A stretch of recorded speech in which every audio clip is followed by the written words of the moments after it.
and I didn't know where to go with it. And so for, a minute, there were no laughs. In the back at the bar, somebody screamed out, "Boring!" And I'm like, oh my God, this is fucking humiliating. The whole building booed, and it was live. It was live. Oh, fuck. Yeah.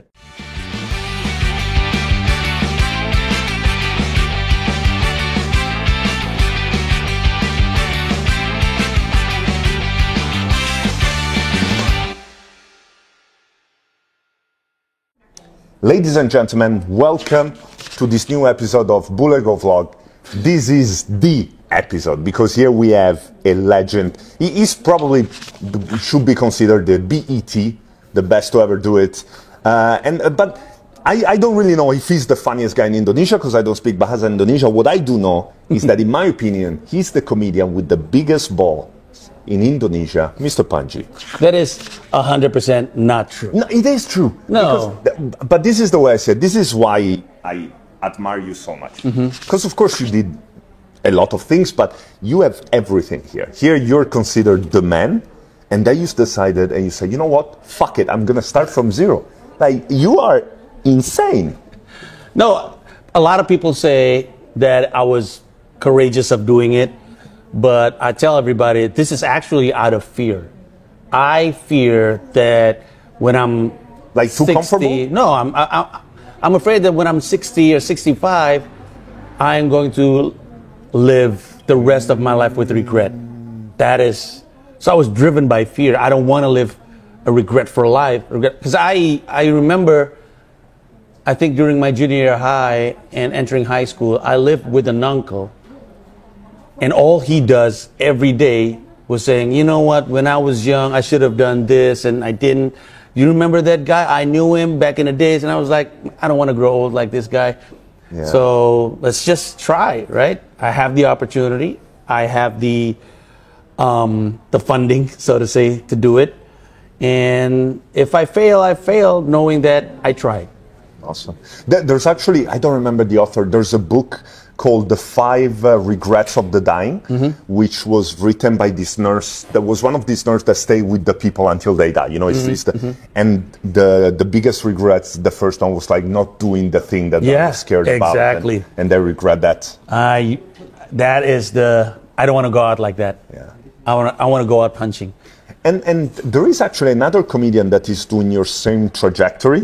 I think right now he's already got a big following in the US. I don't know. He lives in New York, so maybe you know him. Rafi Bastos. I know Rafi Bastos. Yeah, he's from Brazil, right? Yeah, exactly, because he was huge in Brazil, and then he decided to move to New York. I didn't know that. Yeah, and now also New York is getting huge. Yeah. There's also another one, but, different story, I guess. Do you know Zarna Garg? Yes. Yeah. So, but her story is different because she's a housewife and her kids told her to, Mom, you should try to do stand-up. But she developed her following from the ground up, right? This is a different story. She wasn't a comic back in India. She started out in New York, but a lot of people would say she started late because she already had kids. Well, I started at 35. Oh, okay. That's kind of late. Yeah, it is. It is late. It is very late. Yeah. But, I just feel like it's something that I want to do. It's something I want to try. So, And also, this is another thing that is very different from Indonesia to the US. Actually, it's different from Indonesia to the rest of the world. And this thanks to you as well. Like in the rest of the world, you want to try comedy and it's just sharks. And nobody helps you. It's like you against everyone else. That's exactly and actually in the US, like some comedians don't want you to get you the laugh because it's like you're taking the laughs away from me. You know what I realized? In New York, I make friends, right, with comics, and I follow their Instagram. And every time I see a clip that I like of them doing stand-up, obviously I do the things that I do here in Indonesia, so I repost. You're the only one. I'm the only one doing it. Everybody was like, yo, thank you so much for doing this. You're awesome and everything. And I'm like, this is what I do. But then I realized something. None of them has ever, reposted my stuff. Yeah, because they're afraid. Yeah, it's so weird. But here in Indonesia, there is Stand-up Indo, which is so unique because basically you got together with the best comedians at that time. And then you were like, okay, let's find a way to bring everyone's up. Because if you see the comedians now in Indonesia, they all came from stand-up Indo. Like, how did it even, like, it's so unique. It's such a different mindset than everyone else has. How did it come up with this idea? All credit to Ernest Prakasa. Okay. Because he actually started stand-up Indo. I tell everybody, Ernest is like the Tyler Durden of stand-up. Okay. And if you don't know that reference, it's from Fight Club. Tyler Durden was actually, how do I say it without spoiling it? Well, it's been like how many years? 25 years. I think you can spoil the movie now. Well, so Edward Norton and Brad Pitt was the same character, but the thing is, he moved from cities to cities to establish that Fight Club, and that's exactly what Ernest does with his own money. Oh, wow. That was Ernest's own money. So he flew from Jakarta to Samarinda to Yogyakarta, setting up, the groundwork needs to be done to have stand-up Indo Bandung, stand-up Indo Jogja, and whatever. And so credit to Ernest for doing that. He just brought me along for the ride. And I think it's also needed and wanted. And what I mean by that was we also want to meet other people who love stand-up, because it wasn't a thing. We were like, oh, you like stand-up too? You're in Bandung and you like stand-up? Let me meet with you, right? Wow, you're in Purwokerto and you like stand-up? Let's meet up. And so it's always like that. At the beginning, it was just us hanging around because there's not a lot of people in Indonesia that know stand-up. Comedians are nerds. Yeah, we are. And so that's how it began. But then we realized that by having stand-up Indo, it's easier to grow together, skill-wise, infrastructure-wise. And what I mean by it is setting up open mics in certain places. And yes, because we want to have more stand-up comedians in this country, because we still have so few. True, and also one thing that I noticed as a Bule, of course, my perspective is a little bit different. Like I got thrown into the Indonesian stand-up comedy scene because when I joined Suci, I had no idea how big it was. So I was like, okay, I'll go, and then it was like several weeks, and it was, and actually, if I always say this to everyone that asks me, if I had any little success in Suci, I have to give it to you, because you were only there for the first show, and I did my closing that I always do, my Adam Sandler closing. It's a killer closing. Every time I do shows for Bules, everyone laughs. And you tricked me. I was thinking, motherfucker, when you told me that, because you were like, oh, you've already done this bit. I was like, yeah, of course. And it usually goes well. I was like, yeah, of course. Well, this is Indonesia. It doesn't work here. I was like, fuck. And then I realized, oh, I have to change. Like, I need to get more into and more relatable to Indonesian audience. But I remembered at that moment I wanted to kill you, but it was a good thing that you did for me. To be honest, I never remember what I said. A lot of the times I met with, people who came from Suci, and I was like, remember when you said this? I still have it in my video. It kind of whipped me and made me become a better comic. I'm like, I don't remember what I said, to be honest. But I know it came from a good place, and it was honest. At least I know that. And in the backstage, you only told me one thing, one compliment. After I did the set, I was nervous. First time in Indonesian. Good suit. I was like, fuck. But Indonesia, this is the weird thing, and I think you are being a trailblazer also in this aspect, because people are saying Pandji is doing, I can also do. There's no English speaking comedy. Like even what I did was kind of started a little bit as well. But if you see, for example, in Malaysia already has superstars. They have Uncle Roger, they have Ronnie Chang. Harith Iskandar is also English speaking, right? Harith. Oh, yes. Harith Iskandar, yeah. But there's not a lot of big stars that are coming out.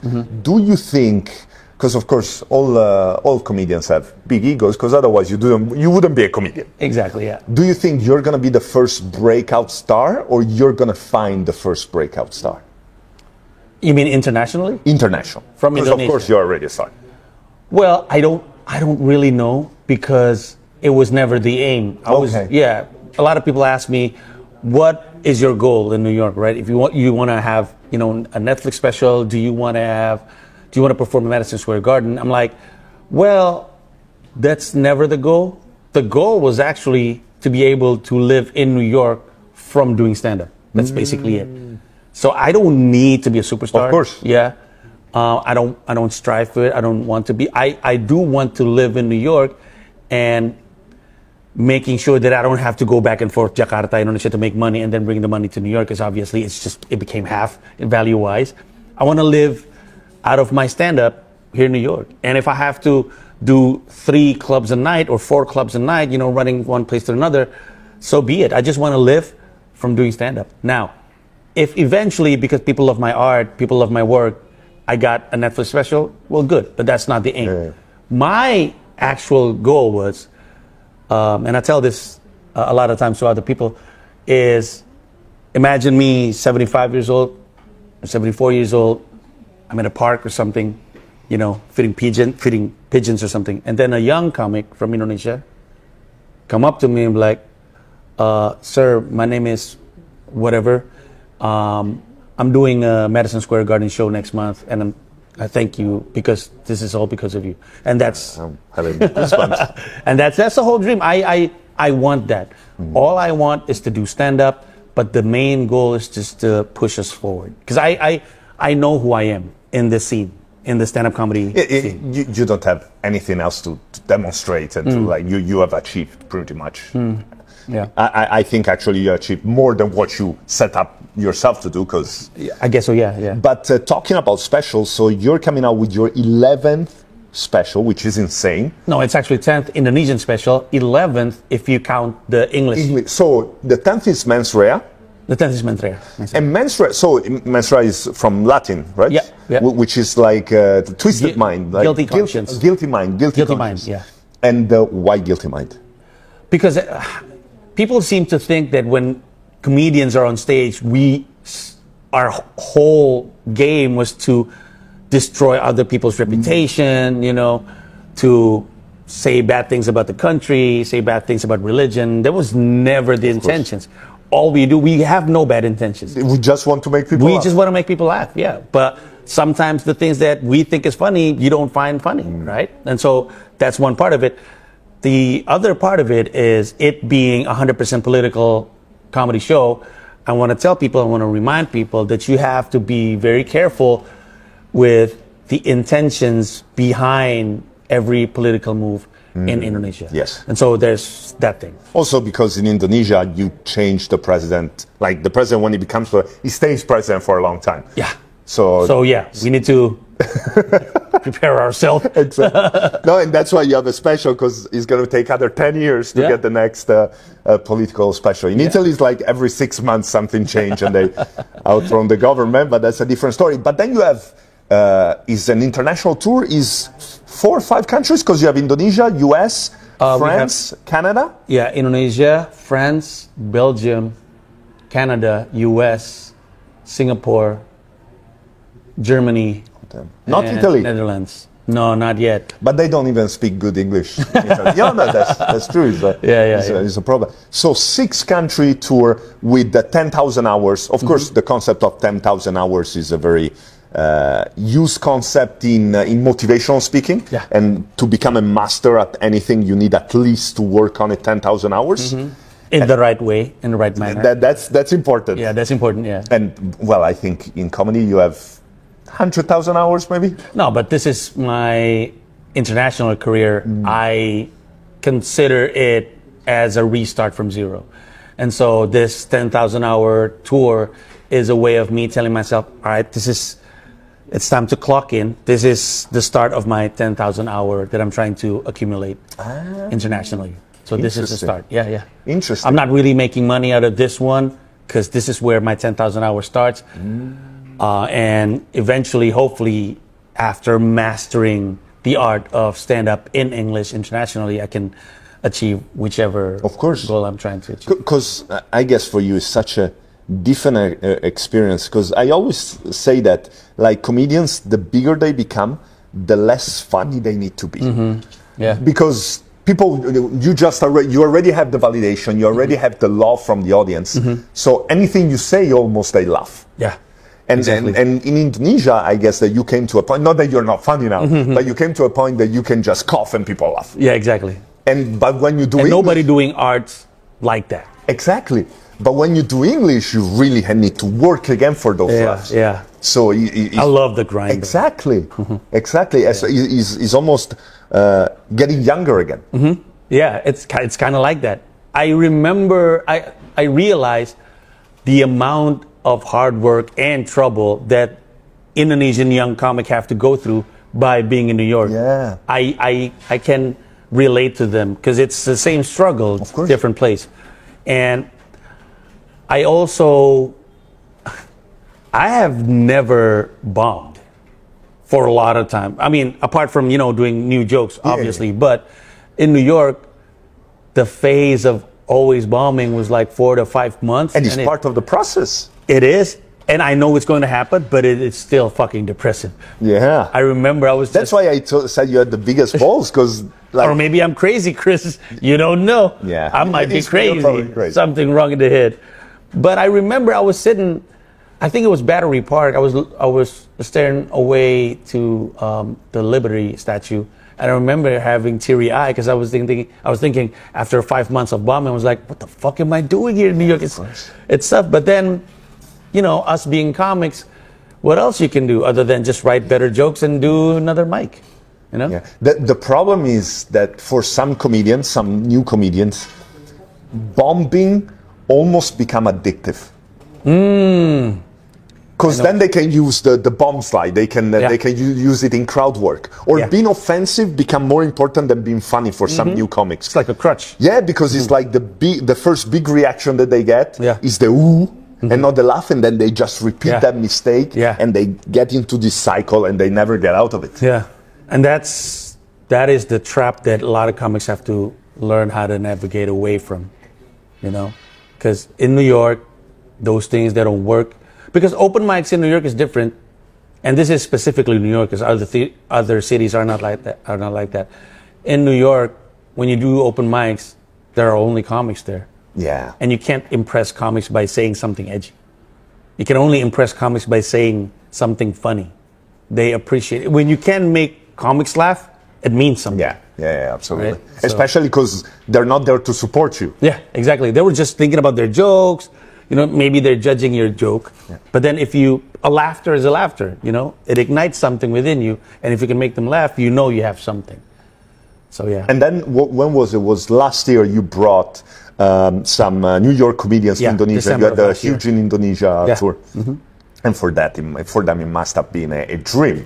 It is. Because and I'm not saying they were bad comedians. They were good comedians. They were not A-listers. Yeah. But just because they had... B, man. Exactly. Just because they had your seal of approval, everyone was like, oh, Pandji thinks you're funny. You're funny. Yeah, exactly true. But the whole idea behind it was just, when I met these guys, I feel like they're funny and they need a break. Somebody has to give them a break, because New York is tough. There's a lot of comics. And to have that international experience for them is huge. And also, who was it? Harry, the guy with the heart, with the tumor. You Harry Hartanto. Yeah, I brought him to New York. New York, yeah.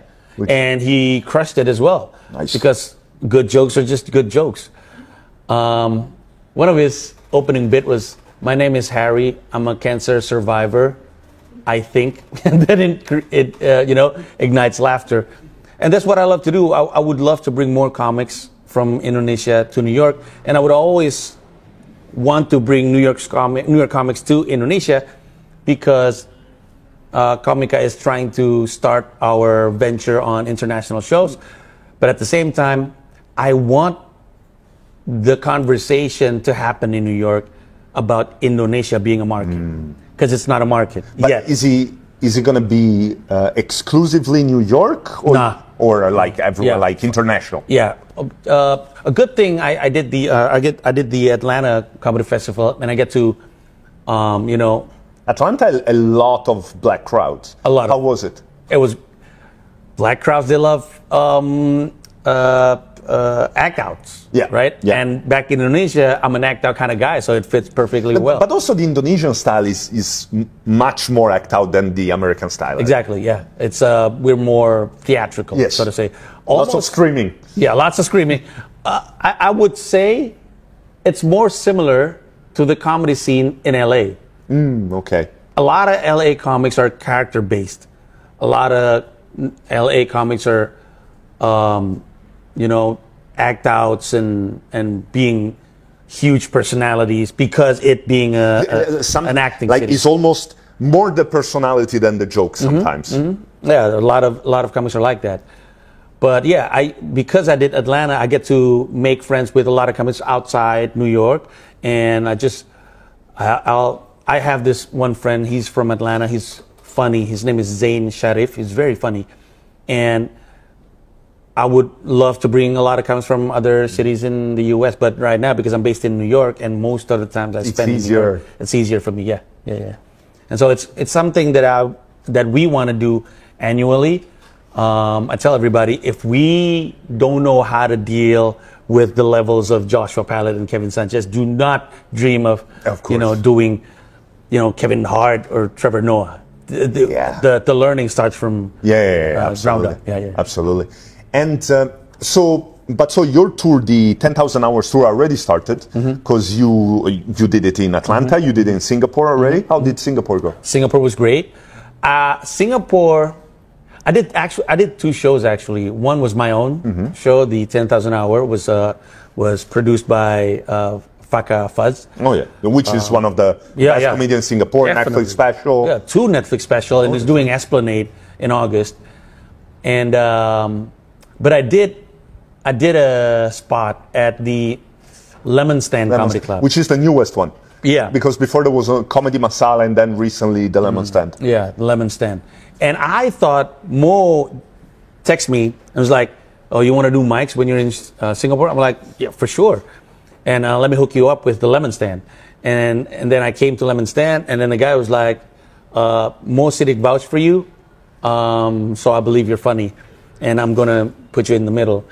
I'm like, "Cool." But then I realized, wow, the open mic crowd in this comedy club is different. It's full. It's like maybe 70 to 80 people. Only to realize it wasn't an open mic. It was actually a show, and I did a guest spot, so to say.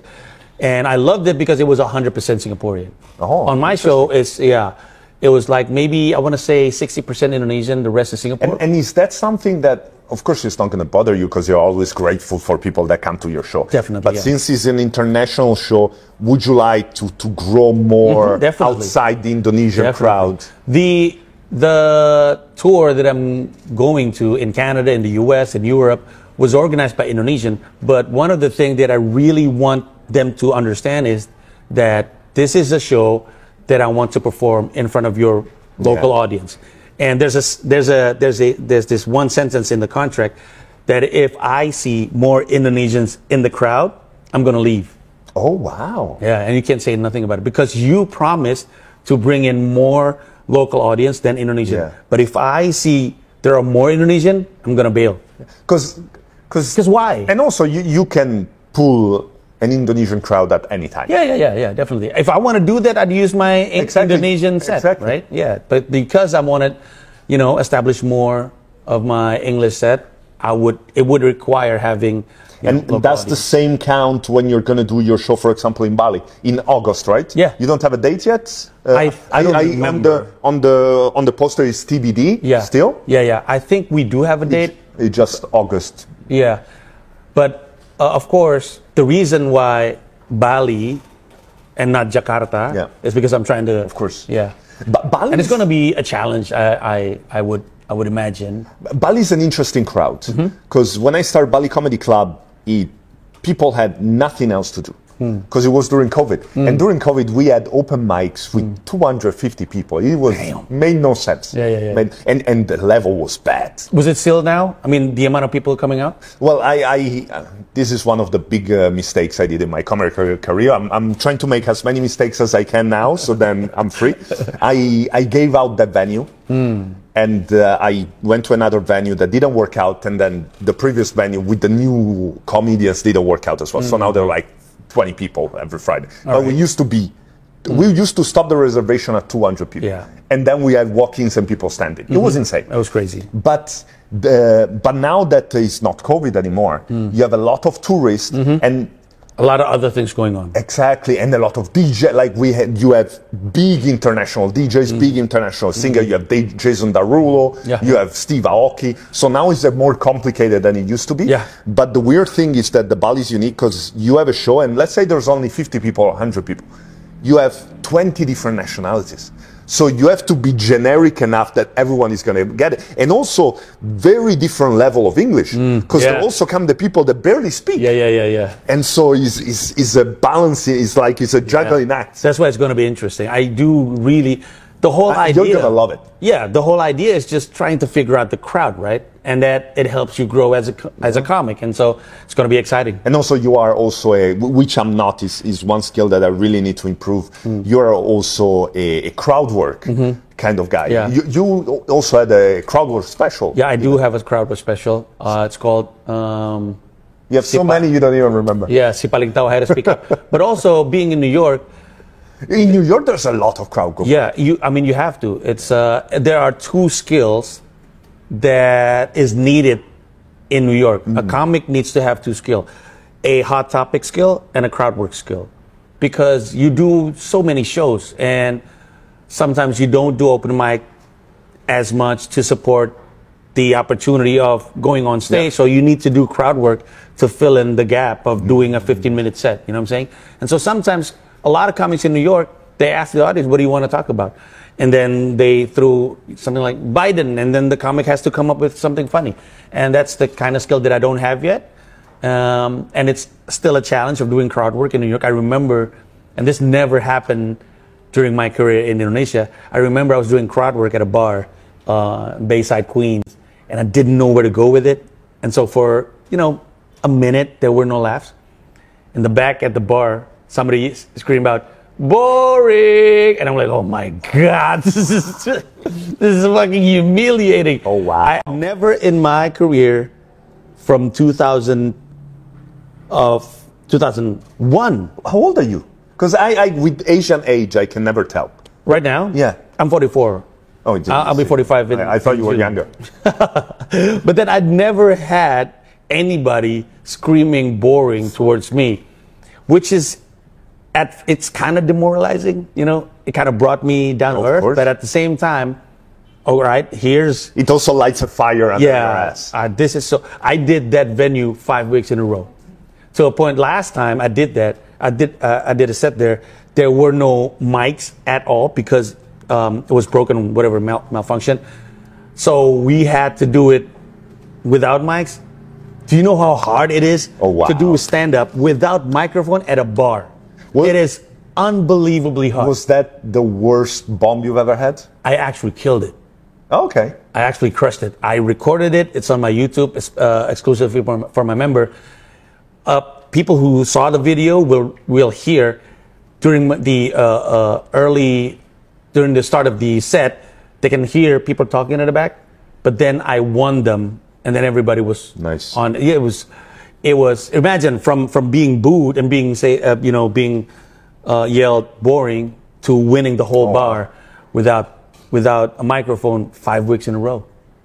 Nice. That's kind of hustle that. Oh yeah, but was the boring your lowest point, or what is your lowest point? Oh, interesting. I think there were a lot of low points. Put aside all the gigs that I did without being paid. There are gigs that were just in front of two people. Even if it happened in Indonesia, like in your career, what was the worst bomb? The worst bomb would be Bandung, 2013. I remember the day almost. Yeah, because it was after my second tour, Merdeka Dalam Bercanda. I did a 15-city tour. It was a successful tour. And I had this gig in Sabuga, which is a 1,000-seater. It wasn't a gig, actually. It was a political event. And I did a live stand-up, live on TV stand-up for 10 minutes. But I wasn't prepared. I was cocky because I thought, you know what? This set I have, it worked in 15 cities. It has to work. Of course. In Bandung, it didn't. The whole building booed, and it was live. It was live. Fuck. Yeah, it was live, and when I'm in the car going back to Jakarta, I open up Twitter and everybody was like, what the hell is going on? What's wrong, Bang Pandji? I'm like, oh, that was a... Because that's the thing, even when you're famous, it's not guaranteed. Like, one of the latest one, Jokoy. He did Oscar. Yeah, no, it wasn't. It was the Golden Globe, of those. Golden Globe. And he hosted, and he did terribly. Yeah. My biggest bomb was last year. I did 3 days MC and stand-up for Puma. They had the Puma, and they had all of their teams from all Asia.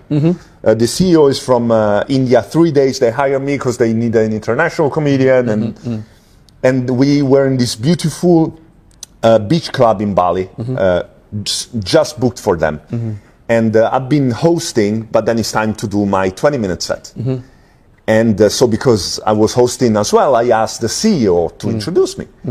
And he goes, I think he was meant as a joke, but it was perceived as serious. I don't even think this guy is funny. I don't know why we hired him. Here's the comedian. Oh my God. And I go in and I'm like, what the fuck? He went so bad that after the set, the HR manager that hired me said, you know what, it's okay if you go home, you don't have to keep hosting. and I had to drive because my house from it was in Uluwatu is 1.5 hours, so it was 1.5 hours of drive of shame of me just thinking. Fuck. I have one of those as well. I did a World Bank gig, right? And so it was a 30-minute gig, and I bombed so hard. 15 minutes in, the guy from World Bank. So it wasn't the MC, it wasn't the organizer. The guy from World Bank went on stage. Oh no! Grabbed the mic from my hand, and then he said, "Lunch is ready in the other room." I'm like, "Oh my God, and everybody leave. Everybody left. I did stand up in front of empty tables, and it is wild, brutal. That is wild. Wow. But you know, what else can you do? You just have to be better. But that's also the good of comedy, because it's the highest highs and the lowest lows. Exactly. But we are running short of time, so we're just going to do a quick game. We have a different game with each guest, so I have no idea what game it is with you. Right, cool.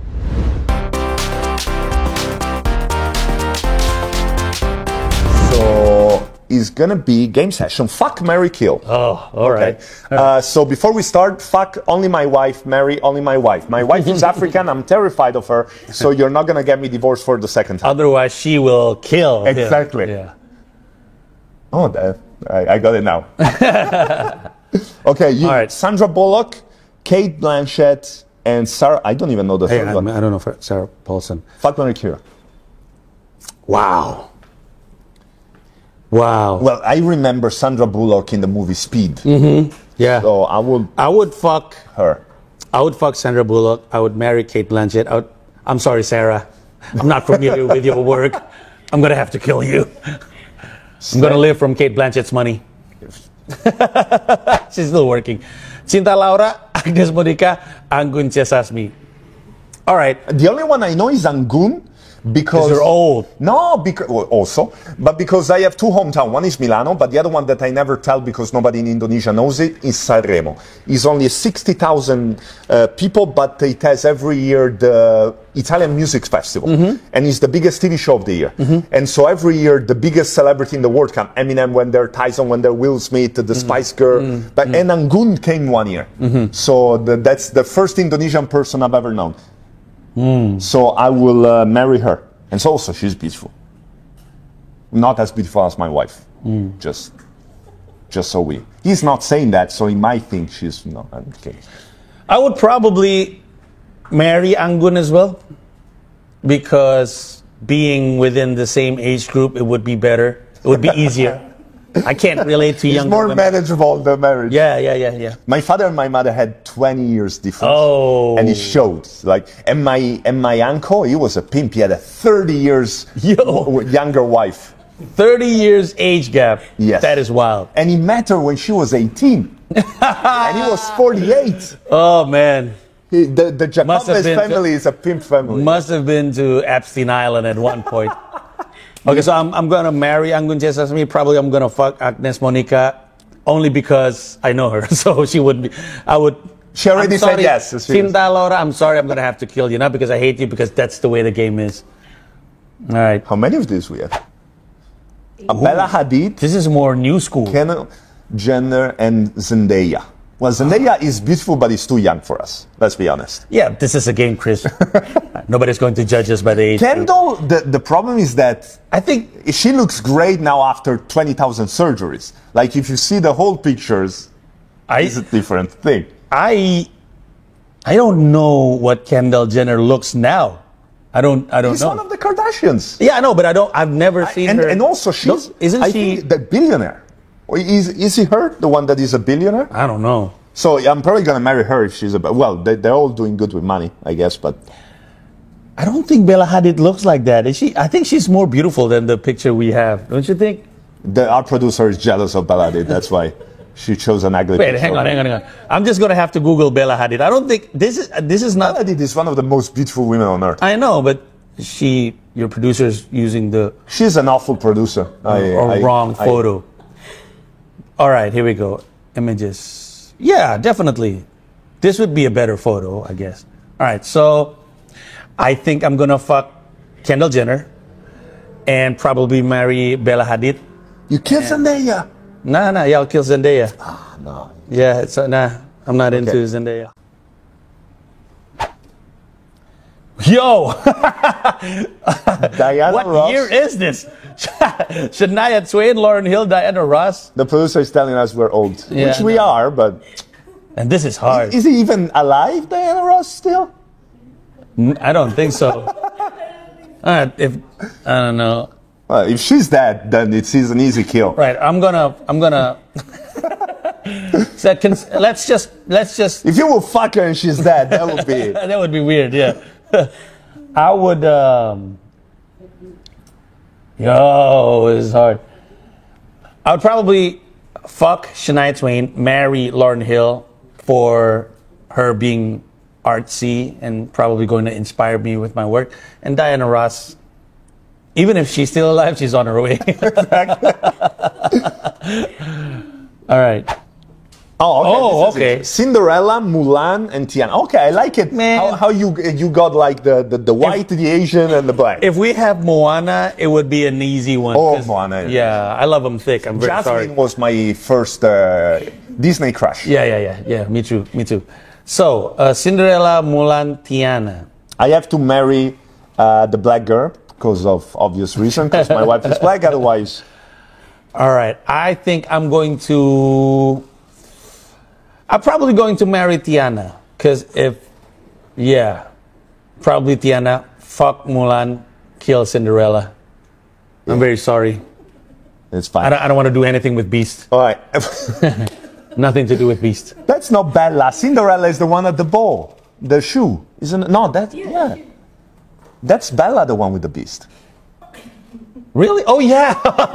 What story is that? Beast? Beauty and the Beast. Oh, my God. Beast, yeah. Yeah. But still, if she can lose her one of her shoes, she might lose stuff at home. So, no. It's not good with money. You're going to spend too much. Yeah. Okay, with that we close. There's only one thing I want to say, and I always try in my life to see the little victories, even when they're not there. Mm-hmm.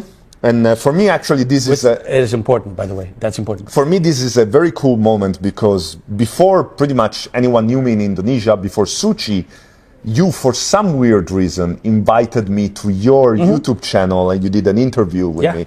And everyone was like, who the fuck is this guy? Mm-hmm. And so for me now, for you to accept and come to my little podcast, it really means a lot. So first of all, thank you very much for being here. My pleasure, Chris. And the second thing is for the closing, we'd always have the guest doing the closing because the guest is oftentimes more famous than me. And so you have to invite your followers to follow me. That's the trick.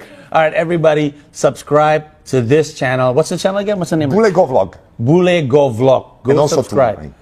And follow him on Instagram, which would be Chris Jacobe Comedy. Yes. All right, follow Chris, subscribe to the channel, make everybody happy because even though he is not from Indonesia, but the people who work for him are Indonesian, they need money as well. So support him, you support them. And also, what I always like to say, this is actually, I'm not going to say the punchline, but one of my opening for my new special, I'm saying that Cintaku di Indonesia.